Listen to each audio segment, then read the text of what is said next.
So guys, bibigyan ko lang kayo ng tips kung paano tayo mag-entry sa rotonda or sa mga katulad itong circle.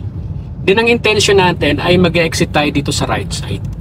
So unang-una guys, slow down kayo kasi kailangan natin pagbigyan yung mga oncoming vehicle na nandito na sa loob ng circle. So pag nakalagpas na sila, pwede na tayo mag-entry. Ayan. Forward tayo slowly. Then kung may mga kalsadang galing dito, observe lang kayo. So pag clear, proceed lang kayo dito. Ayan. Then ang bagsak nyo po dito, ayan, sa part na to. Ayan. Okay.